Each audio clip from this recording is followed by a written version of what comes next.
I went in this direction? Because we are talking about Abraham and women. That there are some things you don't tell. Because that's the only child. This woman had this child at the age of 90. He said God is telling you to kill. You will kill 2 of them that day.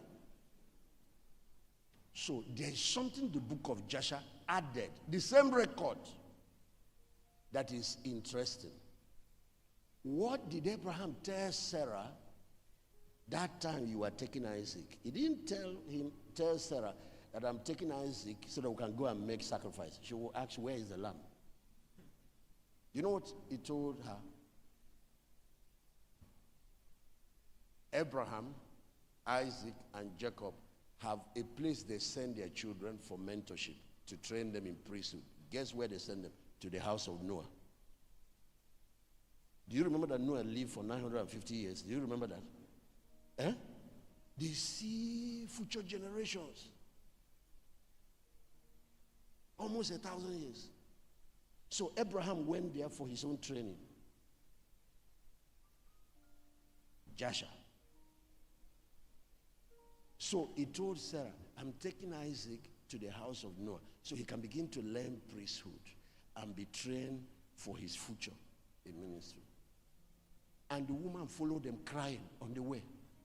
He said, don't let him stay too long. After a while, bring him back. If not, my soul will die in this house. Because my soul is need to his soul. Only child. She cried halfway, followed them halfway. Abraham now covered and said, go home. It's all right. And she went home.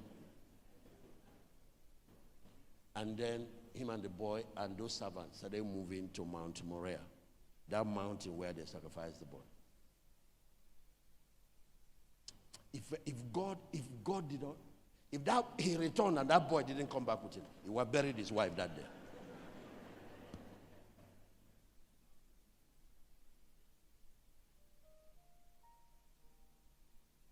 So it's not everything. In relationship, you study the person.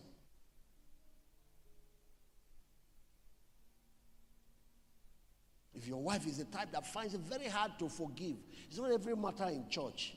You finish pastor's meeting, we discuss some things about this pastor that is, you come back and tell her. You can send your wife to hell because of that. A pastor had a problem because he had his wife and 2 children, and they were driving to service, and the truck hit them. He came out, nothing happened to him. The wife and the 2 boys died. So the church came, they did burial. But after the burial, the pastor refused to come to church. Yeah, this is true life.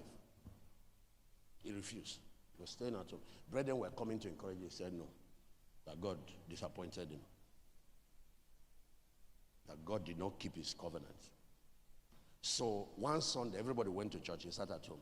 Jesus paid him a visit. And he came with the 2 boys. He said, I do this only once in a while. I want you to know that you don't know what happened behind the scene. Let your own sons tell you. So he was so excited. The boys came in and said, Daddy, we are in heaven. We made it. And, we are very happy. We know that you are heartbroken, but you need to know that the most important thing is that you must make sure you come over here at the end of the day. You preached it in church. Make sure you don't fall out and all of that. So he now said, okay. Where is your mom? He said, she didn't make it. He said, what do you mean by she didn't make it? He said, she went the other direction and went to hell. Then the man started crying again. He said, Lord, why? Why did you only save the children and didn't save her? He now said, he said, your wife, that's what caused the accident in the first place. She has been in bitterness with the leader of the women ministry. She, as a pastor's wife, you don't go and take up something you are not called to do. Check your ministry. If your ministry is children, go into children. If your ministry is music ministry, you can be in the choir Or if you want to lead the choir, if your ministry is women ministry, go and lead women. Just because pastor's wife normally lead women doesn't mean you should. Some of you who don't have the temperament, your own bitterness is so.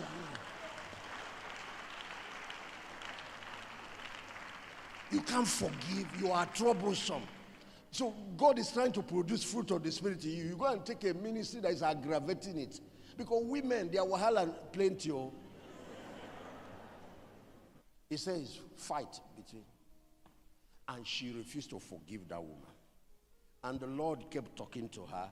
There will be messages. The Holy Spirit will follow her home, telling her, you see, enough now. A year passed, 2 years, 3 years. So the thing opened the door for them. Is that not what we studied in the first session today? The one that broke my heart is that she went to the other side. So, and the pastor later was advising other men of God. He said, you see this thing that sent her to hell? I'm the one that told her, because that case was brought to me. I know my wife, that she doesn't forget. I shouldn't have told her. I know her. Forgiveness is her problem. I should not have told her what happened.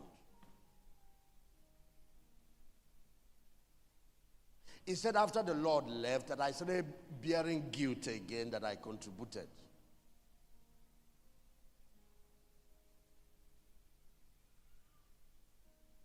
So the Bible said, bear one another's burden and so fulfill the law of Christ. What is the law of Christ? The law of love.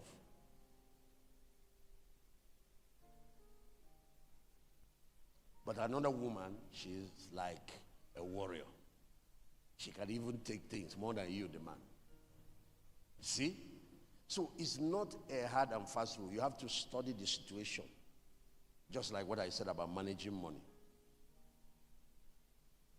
There are some ladies, they will be the one, you are trying to even shop for her, buy her things. She will be the one even talking to you that we have not saved for the children's school fees, or we have not saved for house rent, or that we have to plan for January. Or you have that kind of wife, make her manager